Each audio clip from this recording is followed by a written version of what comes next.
bom dia, boa tarde, boa noite. Eu sou a Paola, esse é o Chico.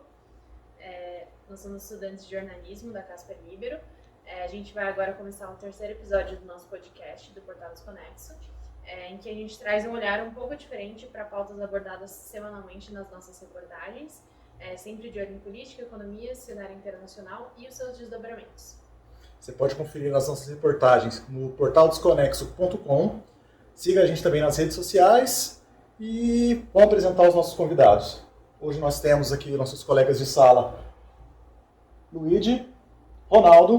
Eu quero, por favor, que vocês se apresentem um pouquinho, só deixando claro que a gente convidou eles porque eles se interessam por política e por notícias internacionais. Eu sou o Luigi de Fiore, sou aluno aqui da Casper Libero da sala aqui do pessoal. Eu faço pesquisa aqui na Casper, gosto bastante de política também e vim bater um papo com o pessoal. Eu sou o Ronaldo Saez, também sou aluno da sala deles também, antes da Paola, do Chico e do Luigi. Também me interesso pelas essas questões internacionais e hoje a gente vai bater esse papo, falar um pouco do Sudão.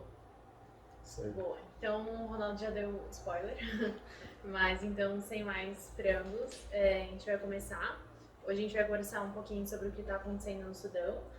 Então a gente sabe, né, que dia 15 de abril começou, né, uma onda de violência no Sudão, tendo como protagonistas dois comandantes, né, então o comandante do exército, o Burhan, e o comandante das forças de apoio rápido, a gente vai chamar aqui de FAR também, que é o Hemedti. Então, acho que para começar, né, eu queria perguntar para eles o que mais chamou a atenção de vocês, né, nessa onda de violência que explodiu no dia 15 e até agora, né, vem perdurando. Eu acho que, primeiramente, o Sudão é um país que está há mais de 20 anos em guerra, em conflito, em crise humanitária, né? A gente teve o genocídio de 2003 lá em Darfur, né?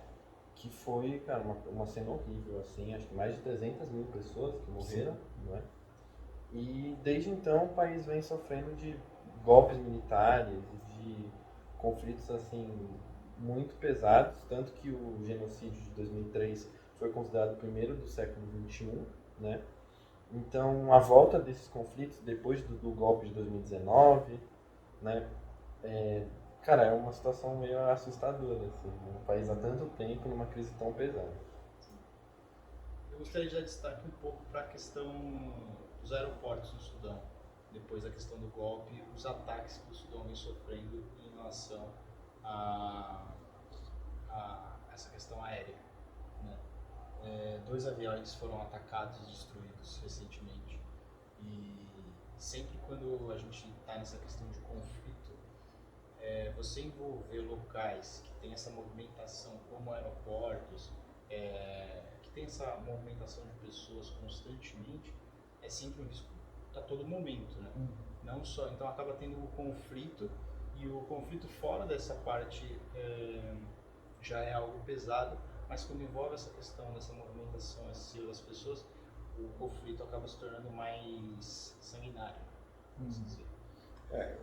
Quem domina o céu domina a guerra, né?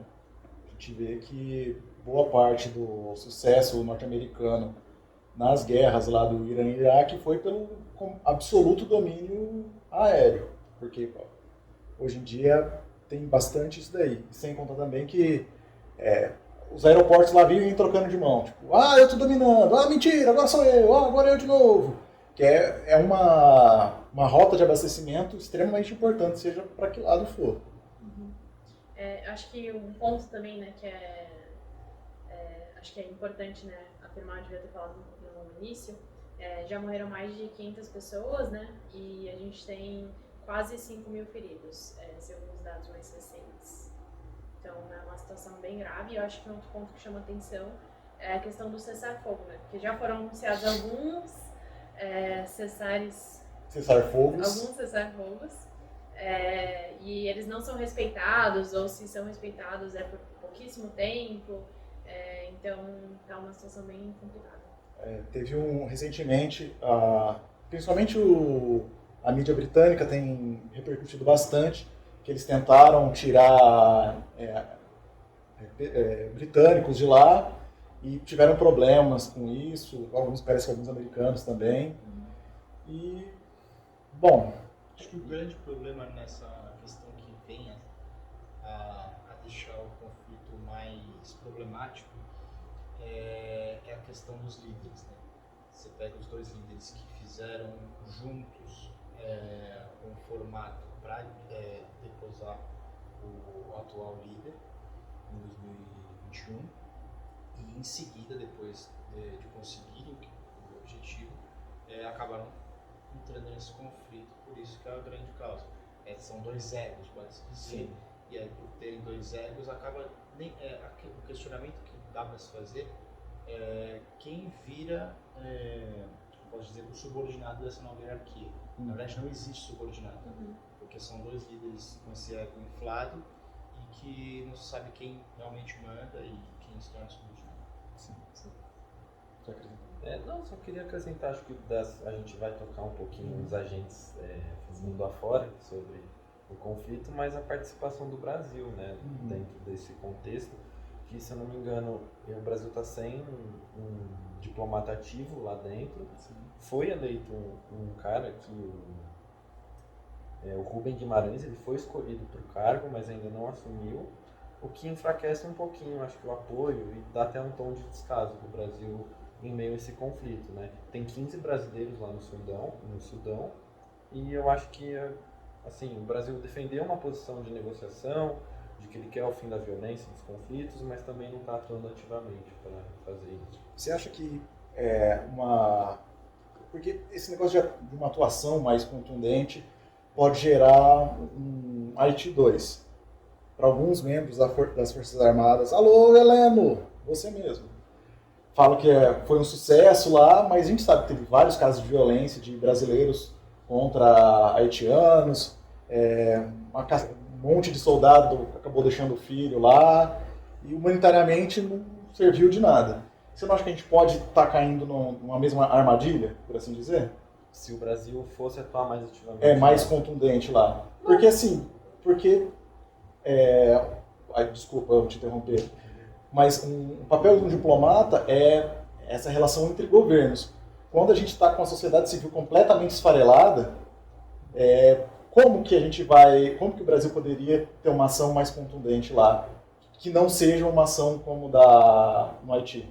Não, é um bom ponto que você colocou, eu não tinha pensado por esse lado, assim, mas a minha visão era só, mesmo trazer a informação que o Brasil estava sem um diplomata lá, mas que bom que você comentou, que eu não tinha essa noção, nem lembrava das coisas do Haiti e tal. Então, obrigado. Não, tranquilo. É porque quando a gente é velho, a gente viu essas coisas acontecer, ficou até assustado.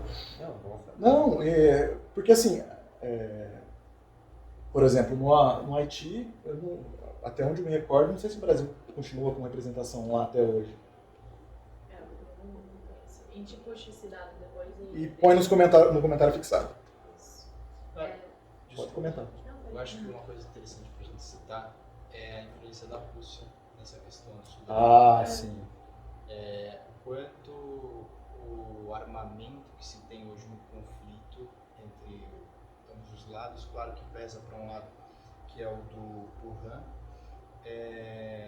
mas quanto ela acaba influenciando e incentivando com que o conflito seja mais duradouro e mais sanguinário. Vale lembrar que não é uma ação direta do Estado russo, é a presença do Wagner Group lá suprindo esse material bélico. Eu acho que um ponto que o Ronaldo comentou também é muito importante, essa questão de medir forças, né? Porque, enfim, acho que o pessoal olha, né, e pensa, mas o Burhan, ele tem um exército, né, com ele. Então, é o exército sudanês, são as forças oficiais, né? Mas aí a gente tem que voltar um pouco no tempo e entender como é que foi todo esse processo de construção das FARC, né? As FARC hoje são o maior grupo paramilitar que a gente tem no Sudão hoje, e não se tem, assim, muito certo qual força que é maior. Então, são forças até então equiparadas, né, em questão de poder mesmo, tanto que até um dos pontos que desencadeou, né, nesse conflito foi o Burhan querer, né, controlar um pouco mais as FARC, né, então querer que não existe mais uma força independente do exército e que as Farc fossem integradas, né, ao exército sudanês. Então acho que isso mostra muito esse medo mesmo essa necessidade de um controle maior. Né? Tem também vários relatos de... Ai meu Deus, quando o soldado foge? Deserção! Deserção para um lado, deserção para o outro, é a dança das cadeiras doida lá. Eu acho legal a gente comentar um pouquinho, né, o que vocês veem como os principais fatores, né, que levaram ao conflito atual. Antes de entrar nessa questão, eu acho que como a gente está fazendo comunicação, né, faz jornalismo, é importante citar o quanto a liberdade de imprensa não existe no Sudão. Sim. É um dos países recentemente não, nos 23 meses de 2021 saiu um ranking de liberdade de imprensa e o Sudão estava entre os piores colocados. Enquanto isso acaba influenciando no conflito.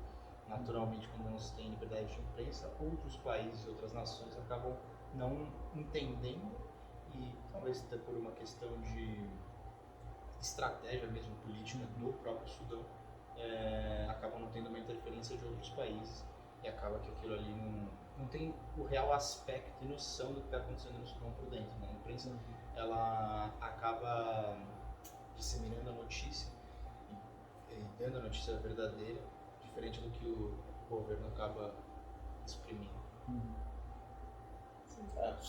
Então, retomando o que você falou das causas, não, tranquilo. É só para não... que eu lembrei agora. Eu achei importante, né? Não, completamente faz muita diferença isso. Né? Claro. Sim. Mesmo porque nessa linha, ligando com o que a Paula falou, tem a questão do petróleo. Que o Sudão é um país rico em petróleo, em recursos naturais. Tem ouro também, que é o terceiro maior da África. Que aí o do ouro acaba ter envolvido a Rússia também. Sim. O Putin ele foi acusado de exportar ouro ilegalmente. Exatamente. Já faz tempo e vem sendo até agora. Não é algo antigo, é uma história que é constante. É algo naturalizado pela essa questão do ouro. Sim. E vale, para quem não acompanha o noticiário financeiro, a Rússia é um dos maiores produtores de ouro do mundo. Então, inclusive, alguma das sanções que ela sofre é a respeito de comércio de ouro no mercado mundial. Então, isso está muito ligado também com a crise mundial. Por isso que a gente fala, a gente é desconexo, mas a gente está conectando as coisas. Está ligado. Aproveitando isso daí, uma outra coisa também que a gente acaba não...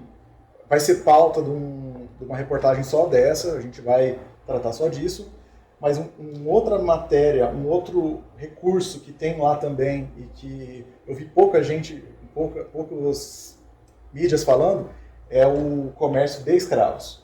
Então, uma coisa que eu soube recentemente é que o Sudão, historicamente, desde o século retrasado até atualmente, ele é alvo de milícias que vão lá, escravizam pessoas para se tornarem soldados escravos, assim, para mim é um negócio muito bizarro. E o comércio de escravos, ele movimenta milhões de dólares, centenas de milhões de dólares no mundo. Envolve as províncias de Darfur e Kordofan, essa questão dos escravos, especificamente. Sim.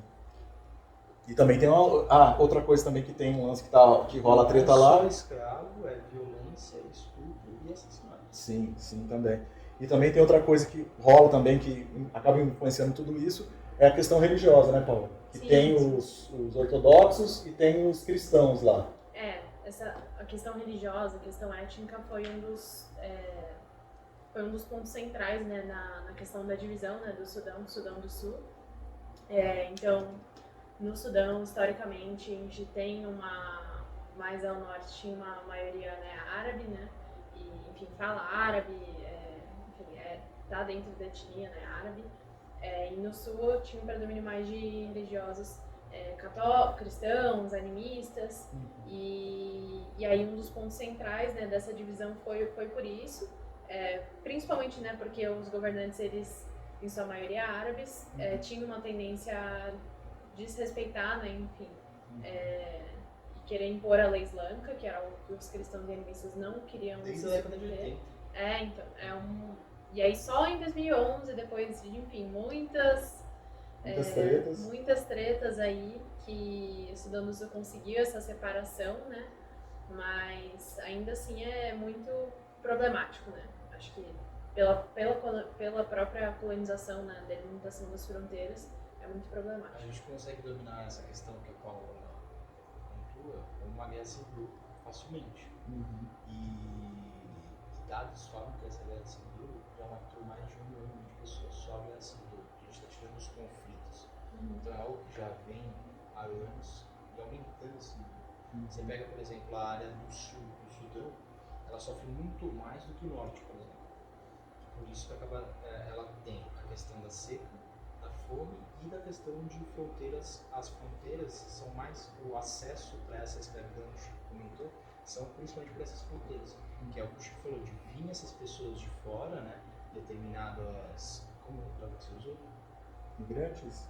Isso, os imigrantes, e acaba indo por essas fronteiras e atingindo tanto a fronteira do norte quanto do sul. Eu não lembro se foi a Paola ou se foi você que me falou sobre também a questão das reservas naturais estarem mais no norte do que no sul, no sul do que no norte. Sim, é por isso mesmo. Aí, consequentemente, o sul acaba por ter essa questão da seca e da fome. No sul tem uma reserva maior de petróleo, daí por isso que com a separação o norte perdeu muito, né, economicamente, pela questão do petróleo, só que daí eles descobriram ouro.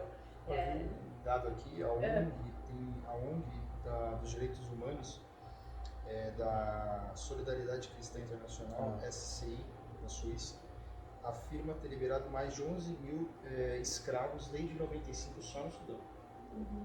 Então eu acho algo que é crônico. Sim, eu acho que essa crise humanitária histórica aí do Sudão também eclodiu na notícia, não sei se vocês chegaram a conferir, são esperados mais de 800 mil refugiados, né, desse conflito. E, cara, 800 mil é um número absurdamente grande. E não vão ser refugiados que vão necessariamente, assim, acho que talvez um senso comum, vão tudo pela Europa, não. Eles vão para os países vizinhos que também têm problemas muito profundos, assim. Então é uma crise humanitária que vai, eu acho que afetar também toda a região lá da África que o Sudão está inserido. O Moçambique está ali, só para arrematar isso daí, você falou, a primeira coisa que me veio na cabeça foi Moçambique, que está começando a se acertar agora com os projetos e tal, e vai ter que lidar com isso. Eu acho que também uma questão que acaba influenciando para a questão do mercado escravo, que o Chico comenta, é o mercado escravo, tanto externo quanto interno. Sim. Isso é importante ressaltar.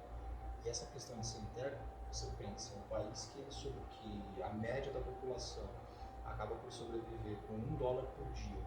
Se a gente pegar estudos, o escravo paga, a compra de escravo, hoje falar isso é absurdo, mas infelizmente tem essa situação, é em média de $30 a $50 uma venda de escravo. Então, para o cara que acaba sobrevivendo diariamente com $1,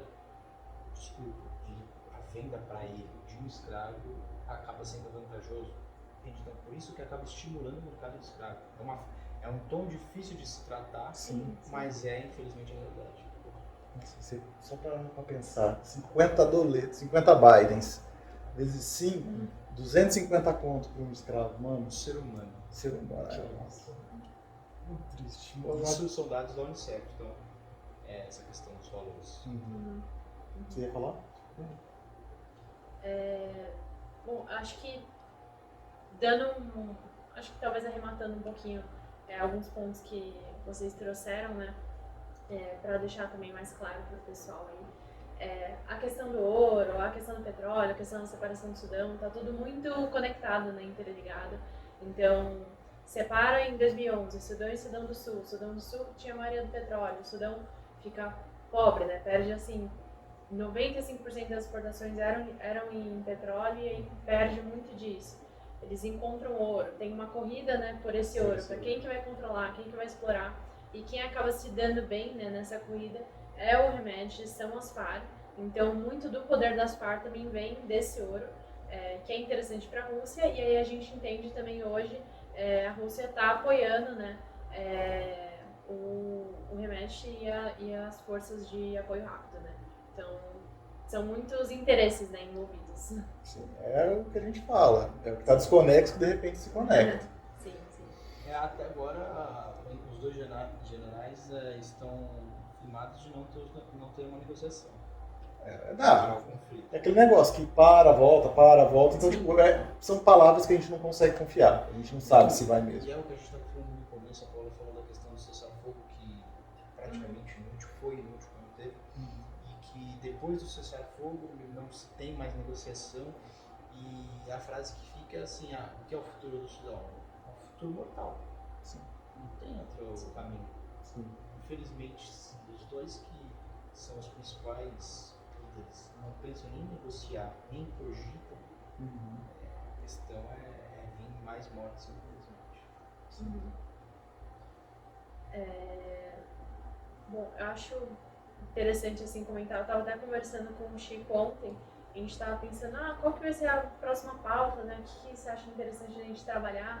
A gente fala, não sei, não está acontecendo muita coisa aqui, não sei o que, o que aconteceu mais, estourou mais recentemente, assim, que foi muito marcante pra gente, foi o Sudão, só que ainda assim, mesmo pra mídia, não é algo tão marcante, pelo menos eu não vejo toda essa preocupação, porque o Sudão vive uma crise humanitária há décadas, né? Então, é mais um capítulo de uma crise que já existe, enfim. Antes de 89 até 2019, era uma ditadura pelo Bastilha? Isso. Aí de 2019 até 21 estava aquele governo provisório, aquela transição para a democracia. Aí em 21, quando era para entregar nessa democracia, exato, não entregou, teve golpe. E aí, enfim, os dois generais que deram golpe agora estão se degladiando. Então, acho que são capítulos e capítulos e capítulos. E é triste assim que a gente não tem uma perspectiva muito positiva do que pode acontecer. Eu acho que outro ponto assim que pesa muito também é que, beleza, tem vários países pedindo pelo fim da violência, só que quem que vai assumir, quem que vai fazer alguma coisa? E assim, impor sanção não vai levar, assim, não vai ter nenhuma consequência efetiva para as duas pessoas, né, para os dois generais que estão se degladiando. Então, impor sanções no Sudão também, que já está lascado. Exato.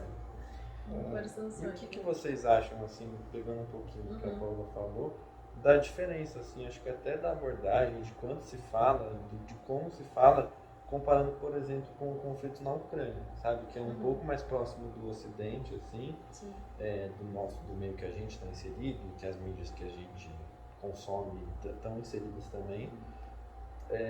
E, cara, eu acho que eu ouvi a ideia de vocês, mas eu acho, assim, muito nociva, sabe? Essa diferenciação, sabe?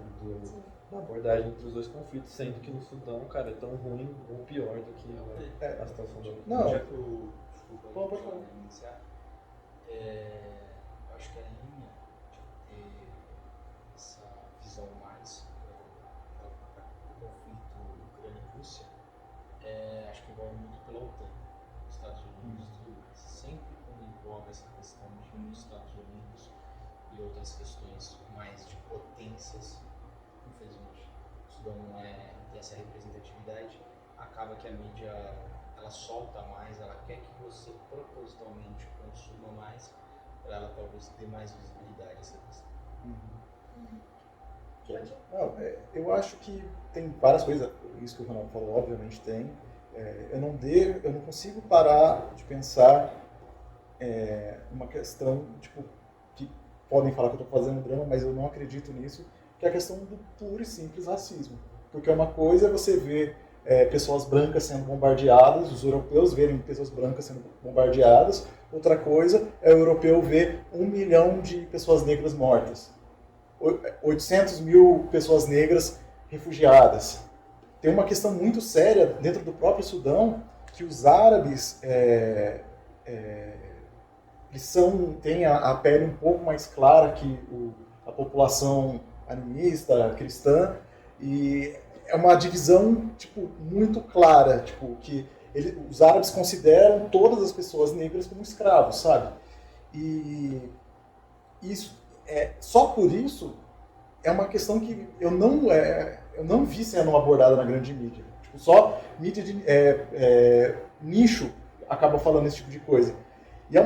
E acho que isso é uma coisa extremamente preocupante.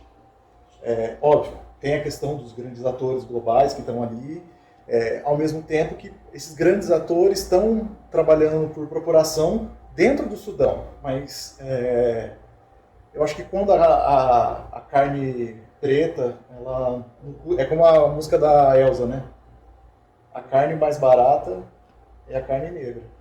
Eu gostei que você citou esse ponto, concordo com essa questão, e acho que algo que eu posso falar que reforça essa ideia recentemente, e desde quando começou o conflito na Ucrânia, acredito que vocês também viram isso, matérias especiais focadas em fotos exatamente do conflito russo-ucrânia.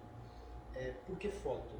Foto ela representa o total sentimento do que está acontecendo ali. E a ideia dessa foto, ela sempre vem com a criança loira, claro, coitada, triste que tenha acontecido, que esteja acontecendo o conflito com ela, mas que eu, sinceramente, desde quando começou o conflito no Sudão, não vi em nenhum momento uma reportagem focada em questões de expor o sentimento das pessoas do Sudão. Quantos anos? A gente teve Eu 20 anos. No New York Times uma reportagem especificamente só sobre fotos da guerra da Ucrânia. Mas a gente não precisa pegar só o Sudão. Se a gente pega, por exemplo, 20 anos de conflito no Iraque, lá na Síria. A nossa imagem... Quantas reportagens dessas de crianças? Acho que é até um exercício de você refletir esse exercício de, por exemplo, quando vem a palavra guerra do Iraque ou guerra do Sudão, que imagem vem na sua cabeça? Não vem provavelmente na minha imagem. Vem a imagem do porque soldado americano. Exatamente, porque você não consome e nem é passado para você. Mas um conflito recente, que não é histórico em questão de bombardeio entre Ucrânia e Rússia, você já tem uma imagem gravada na sua cabeça. De criancinhas loiras. De crianças loiras e branquinhas e tudo mais. Então é um exercício simples de se fazer para qualquer um, não é porque somos nós que acabamos estudando e trabalhando com comunicação diariamente, mas qualquer pessoa consegue ter esse reflexo de como a imagem está gravada na sua cabeça. E não é algo do nada, é algo que é propagado constantemente. Você tem essa questão na sua cabeça porque você escuta muito. Isso é normal. Infelizmente. Então, assim, eu acho que, como gancho do que você falou, essa questão reforça a questão da matéria, da reportagem de foto. Sim. Não, total. Acho que, assim, vocês tocaram todos os pontos. Eu acho realmente que é um mix de tudo. É um mix de já ser um conflito, enfim, de décadas. É um mix de que realmente não tem visibilidade, não tem apelo. Sim. Não tem apelo para isso. Que é fundamental. Isso, exato. E também a questão do jogo internacional mesmo, né? Então, o que o Ronaldo até falou a questão assim, os Estados Unidos não tem mais uma proximidade tão grande com a África. Tem proximidade com alguns atores que tendem a influenciar o jogo lá. Então, por exemplo, eu li uma reportagem do The New York Times, né, então trazendo os dois lados, e aí falando, beleza, o remédio tem apoio, né, da Rússia, tem apoio também da China, mais escondido, mas tem. Pela Rússia. Pela Rússia. E aí eu li que, enquanto isso, o Burhan tem apoio do Egito. E aí no The New York Times, traduzindo, exatamente assim que eles falavam, era porque o Egito aposta de que o Burhan vai ganhar, né, essa guerra, e ele vai continuar, enfim, no governo, e como ele os países já têm, né, uma relação, seria mais vantajoso ele ficar do lado de, né, quem vai ganhar e quem vai manter esse poder.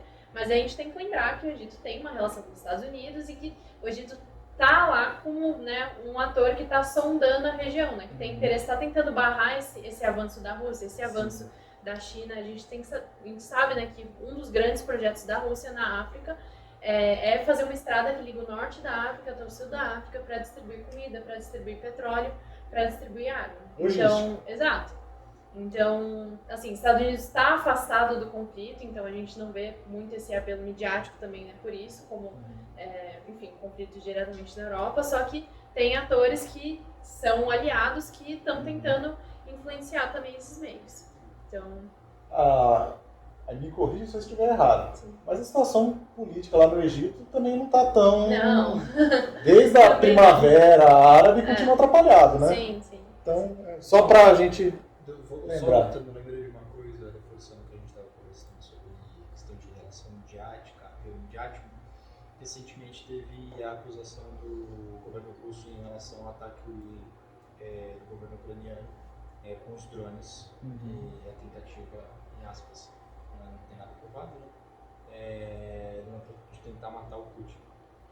Isso chegou numa facilidade nas nossas mãos surreal. Acho que em questão de minutos já estava na rede social de qualquer um que acompanha minimamente relações internacionais. E as questões do Sudão realmente não chegam. Com certeza agora tem um conflito e não se tem imagem, por exemplo. Claro, a gente tem um ponto de que o próprio país dificulta isso. A gente conversou isso no começo, dessa questão da liberdade de imprensa, mas que é entrelaçado com o apelo midiático de não ter esse apelo. Sim. E você? Você fez a pergunta, mas você mesmo não respondeu. Eu acho que tem, como eu falei, é problemático, obviamente, e acho que até amarrando um pouco do que o Chico falou, um pouco do que o Ronaldo mas do que o Chico falou, do que o Ronaldo falou, agora certo, que eu também acho que o interesse da elite global, das grandes potências, ela é indissociável do racismo que está, cara, inserido assim na ideologia dessas potências, sabe? Inevitavelmente. Pegando essa questão da escravidão, do apoio que, sabe, tipo, não tem um apelo midiático de uma pessoa negra sofrendo uma situação de vulnerabilidade, não é o mesmo de uma pessoa branca, né? Então eu acho que essas duas coisas são indissociáveis e que são fatores assim que acabam respingando, cara, na ideologia. Não falo de todo o jornalismo, de todas as mídias, mas a gente acaba internalizando esse tipo de coisa e é um tipo de coisa que a gente tem que combater, sabe? Tentar buscar abordar mais nos nossos materiais. Sair dos nichos. Sim, sair dos nichos e, tipo, dar uma luz para esse tipo de conflito e tal, que, cara, acontece desde a divisão da África, sabe? Desde antes da Primeira Guerra Mundial, sei lá. E que a gente não tem muita informação e que a gente tem que combater, sabe? Tem que buscar mesmo e trazer isso para o público. Acho que o que dificulta mesmo é propriamente o que eu falo, né? É uma roda gigante ali com vários problemas acumulando-se que geram outros. Então a gente tem essa questão da escravidão. Se fosse uma escravidão só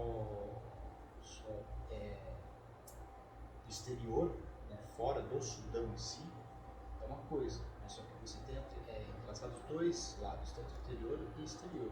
Então fica muito mais difícil de você sair desse circuito vicioso, dessa roda, porque dentro da sua estrutura já está prejudicial.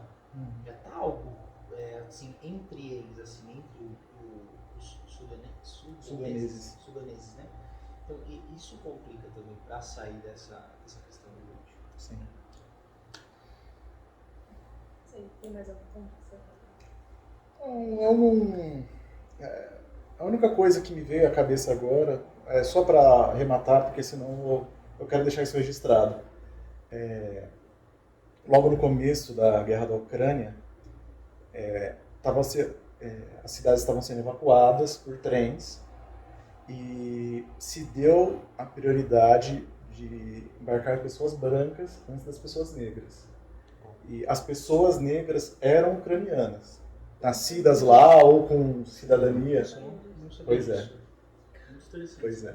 Então, assim, justamente porque assim, esse é um conflito que eu acompanhei bem de perto e eu tô falando isso justamente para eu lembrei disso, que acho que é importante registrar justamente por essa informação estar num conflito, esse preconceito ter acontecido num conflito que a gente recebe tanta informação de drone que foi cair na cabeça do Putin lá e tal, e o preconceito dentro da própria Ucrânia. Isso também não chega na gente, cara. Eles terem escolhido não passar essa informação pra gente. Sim.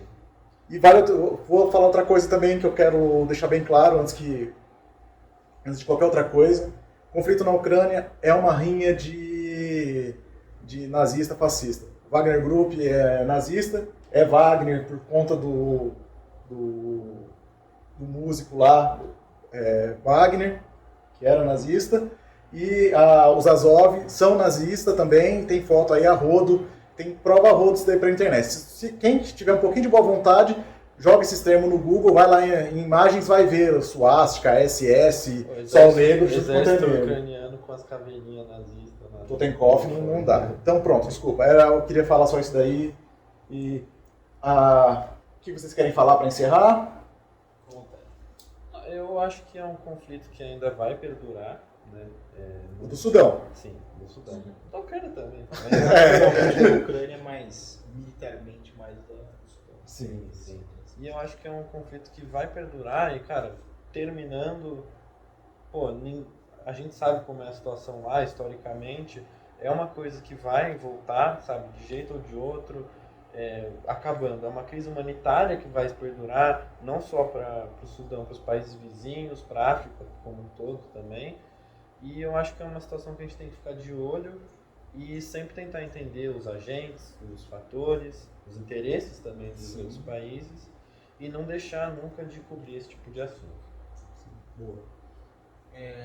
Concordo com tudo que o Leite falou, principalmente a gente que está nesse papel midiático, como futuros jornalistas, futuros comunicadores, ter essa questão de cobrar esse apelo midiático e torcer para que as pessoas em geral saiam do nicho, que acompanhem coisas mais relacionadas aos que têm pouca visibilidade, aos que os poderosos midiáticos não dão essa visibilidade, e que infelizmente, independente de ter ou não cessar-fogos, se as outras nações ou a própria Nações Unidas peçam, não vai mudar nada. Tanto um quanto o outro, os dois líderes já afirmaram que não pensam em parar e que é o que um deles falou, não me lembro o nome dele agora, que é esmagar o outro militarmente. Isso é muito forte, porque não é só o outro, são os da população no geral. Realmente o que vai vir acredito eu, que o futuro é de uma grave crise humanitária ainda maior do que já é instaurada no país. Eu queria, a gente geralmente tenta terminar otimista, mas acho que não tem para onde correr nesse sentido. A gente vai continuar acompanhando, a gente vai trazer atualizações, né, conforme forem acontecendo os desenrolares desse conflito, mas enfim, acho que não tenho mais nada para acrescentar. Queria agradecer a presença de vocês. Obrigado. A participação, foi um prazer. Muito obrigado. E queria pedir para vocês não esquecerem de curtir o vídeo, se inscrever no canal, ativar as notificações e conferir o nosso site. Então, semana que vem tem mais. Semana que vem tem mais e a pauta surpresa. Tchau, tchau.